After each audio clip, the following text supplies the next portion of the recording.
মহকুমা সম্পাদক কমরেড আশুতোষ দেবনাথের উপর বিজেপির গুন্ডা বাহিনীর আক্রমণের বিরুদ্ধে লড়তে হবে একসাথে। এক অনুষ্ঠানে কমরেড আশুতোষ দেবনাথের উপর শারীরিক নিগৃহীত হলো কেন? জবাব চাই, জবাব দাও। জবাব চাই, জবাব দাও। এক অনুষ্ঠানে কমরেড আশুতোষ দেবনাথের উপর সেখানে শারীরিক আক্রমণ কেন? বিজেপি জবাব চাই, জবাব দাও। জবাব চাই, জবাব দাও।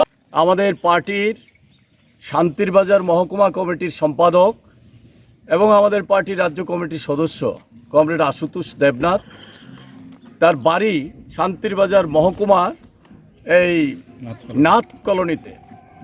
সেখানে তার পুরনো বাড়িতে তিনি 18 সালের পর থেকে সেখানে থাকতে পারেন না, যেতে পারেন না। ওনার কাকিমা মারা গেছেন গতকালকে, কাকিমার শ্রাদ্ধ অনুষ্ঠান। সেই অনুষ্ঠানে আশুতোষ দেবনাথ ওনার স্ত্রী এবং একমাত্র কন্যাকে নিয়ে সে বাড়িতে যান। একই সঙ্গে বগাফাতে আরেকজন এই ওইখানকার কমরেড মানিক শঙ্কর দাস, এই শঙ্কর দাসের মৃত্যু হয়েছে। একই সঙ্গে চলেছে আশুতোষ দেবনাথের সঙ্গে সেই বাড়িতেও শ্রাদ্ধের নিমন্ত্রণ। সেখানে দেখা করে ফেরার পথেই আশু দেবনাথকে ধাওয়া করে ধরার জন্যে পেছু ধাওয়া করে আশু দেবনাথের যে পুরান বাড়ি নাথ কলোনিতে, সেখানে এসে তার এই শ্রাদ্ধ বাড়িতে ঢুকে আশু দেবনাথকে আক্রমণ করে এবং তাকে প্রচণ্ডভাবে এই আক্রমণ যখন করছে, তার আত্মীয় স্বজন চিৎকারে অন্যরা সবাই ছুটে এসে কোনোরকম তাদেরকে তাদের হাত থেকে কেড়ে নিয়ে ঘরে ঢুকিয়ে রক্ষা করেছেন। তার স্ত্রী কন্যা তাদের সামনে তাদেরকেও এইভাবে রক্ষা করা হয়েছে। এই ভয়ঙ্কর আক্রমণ, এটা বিজেপি সরকার আসার পর থেকেই সিপিআইএমের উপর এই ধরনের নৃশংস আক্রমণগুলি তারা করে যাচ্ছে। এখন এই অবস্থায় এই আক্রমণ করার উদ্দেশ্যটা কি? কোনো রাজনৈতিক কর্মসূচি পালন করতে যায়নি, এটা সামাজিক অনুষ্ঠানে সামাজিক দায়িত্ব পালন করতে আশু দেবনাথ তার পুরনো বাড়িতে কাকিমার শ্রাদ্ধে গিয়েছিল। সেখানে এইভাবে আহত হয়েছে। শেষ পর্যন্ত পুলিশ এসে তাকে উদ্ধার করে এবং তার ড্রাইভার যে ছিল তাকেও প্রচণ্ডভাবে মারধর করে এবং তার গাড়ি ভাঙচুর করে, পুলিশের হাতে যাওয়ার পরও তার গাড়ি ভাঙচুর করেছে। এইভাবে এটা গোটা রাজ্যে একদিকে যেমন এই গণতন্ত্রের উপর আক্রমণ, অন্যদিকে ব্যক্তির উপর আক্রমণ এটা বেড়েই চলেছে, বিশেষ করে সিপিআইএমের উপর। কেন এই আক্রমণ? আজকে আমরা দেখছি যখন বেকারদের চাকরি নাই, রেগার শ্রমিকদের কাজ নাই, মানুষের কোনো বিকল্প ব্যবস্থা নাই, হাহাকার চলছে, অর্থনৈতিক সংকট, এর বিরুদ্ধে যাতে কেউ কথা বলতে না পারে, একদিকে নেশা সামগ্রী দিয়ে নেশার সাগরে ভাসিয়ে দিচ্ছেন, কাজ নাই, তারপরে চাকরি নাই, সমস্ত দিক থেকে চরম সংকট। এই সময়ে সিপিআইএম যদি বেরিয়ে যায়, তাদের ভয় এটা জনগণের সামনে ব্যক্ত করবে। সিপিআইএমের প্রতি ভয় থেকে, আতঙ্ক থেকে এই কাজ তারা করছে।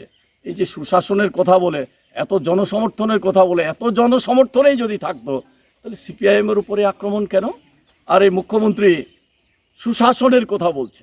আমরা দেখছি ওই তিপ্রামাতার হাতে যখন বিজেপির নেতা কর্মীরা আক্রান্ত হলেন ওই হেজামারাতে, তখন মুখ্যমন্ত্রী মুখ খুলেছেন সব রাজনৈতিক দলের কর্মসূচি করার অধিকার আছে। এটা তো ঠিক কথা। এই অধিকার কে রক্ষা করবে? মুখ্যমন্ত্রী, স্বরাষ্ট্রমন্ত্রী হিসেবে ওনারই দায়িত্ব।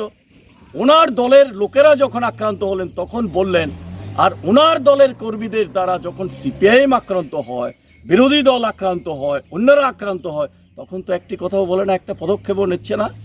এর বিরুদ্ধে আমরা বলছি দ্রুত এই দুষ্কৃতিকারীদের গ্রেপ্তার করতে হবে এবং আইন অনুসারে যে ব্যবস্থা সেই ব্যবস্থা করতে হবে।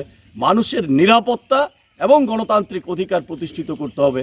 এর জন্যে আমরা আজকে এই প্রতিবাদ করছি।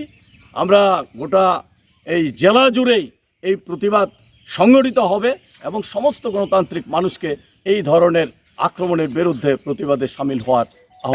গত 8 বছর তিনি বাড়িতে থাকতে পারেন না, এমনকি তিনি বেতাগা থেকে শান্তিরবাজার যেখানে বাড়ি করেছিলেন সেখানেও তিনি থাকতে পারেন না। এরকম পরিস্থিতি এখানে পার্টির নেতৃত্ব দানকারী ভূমিকা পালন করছিলেন। প্রতিদিন যখন শান্তিরবাজারে নতুন নতুন মানুষ, এমনকি বিজেপির সমর্থকরা সিপিআইএমের সঙ্গে ভিড় করছে, আশুতোষ দেবনাথ সহ এখানকার পার্টির নেতৃত্বে, এই মহকুমা কমিটির নেতৃত্বে, সেই সময় বিজেপি আতঙ্কিত এবং বিজেপি দারুণভাবে ভীত সন্ত্রস্ত হয়েছে এবং সেজন্যই আমরা দেখেছি পরপর আশু দেবনাথের উপর আক্রমণ সংঘটিত করেছে এবং গতকালও আক্রমণ সংঘটিত করেছে কাপুরুষোচিত কায়দায় এবং তার ড্রাইভার যে ছিল তাকেও মারধর করেছে, আহত করেছে। আমরা এই ঘটনার তীব্র নিন্দা করছি আমাদের পার্টির পক্ষ থেকে এবং গোটা জেলা জুড়ে আমরা তার বিরুদ্ধে প্রতিবাদ সংগঠিত করার কথা আমরা আহ্বান রেখেছি এবং আমরা বিশ্বাস করি যে তারা বিজেপি আজকে ভীত, বিজেপি আজকে সন্ত্রস্ত এবং তারা ভয় পেয়েছে বলেই এই আক্রমণ তারা সংগঠিত করছে। মানুষের উন্নয়নের কোনো কাজ করছে না, বিকল্প তারা দিতে পারছে না, বরং তাদের মিথ্যা প্রতিশ্রুতির ফানুস যখন প্রতিদিন উন্মোচিত হয়ে যাচ্ছে, এরকম একটি বিষয় যখন মানুষ ধরে ফেলছেন এবং এখানে যখন আমাদের পার্টির নেতৃত্বে সংগঠন গড়ে উঠছে, এই শান্তির বাজার আপনারা জানেন বীরচন্ডের মাটিতে আমরা রক্ত ঝরিয়েছিলাম, এই জোলাইবাড়িতে আমরা রক্ত ঝরিয়েছিলাম, দেবদারুতে আমরা রক্ত ঝরিয়েছিলাম, কিন্তু সমস্ত রক্তের বিনিময়ে এখানকার পার্টি শক্তিশালী হয়েছে, মাথা উঁচু করে দাঁড়িয়েছে। আবারও একটি নতুন পরিস্থিতির মধ্যে সমস্ত আক্রমণ মোকাবেলা করে আমরা যখন ধীর পায়ে এগিয়ে চলছে, তাকে রোধ করবার জন্য যে প্রচেষ্টা গ্রহণ করেছে তা কোনোভাবেই সম্ভব হবে না। আমরা মনে করি মানুষের সমর্থন নিয়ে আমাদের পার্টি এগিয়ে যাবে, আমাদের সংগঠন এগিয়ে যাবে। এই আক্রমণ করে আমাদের ভয় ভীত সন্ত্রস্ত করে পার্টির অগ্রগতি রোখা যাবে না এবং মানুষের বিরুদ্ধে যে ঘোষণা বিজেপি করছেন, যে ব্যবস্থা গ্রহণ করছেন, তার বিরুদ্ধে যে লড়াই, সেই লড়াইকে তেজি করেই আমরা এগিয়ে যাব। এই আহ্বান আমি এখানে রাখছি। এখানে আমাদের পার্টির রাজ্য সম্পাদক মণ্ডলীর সদস্য কমরেড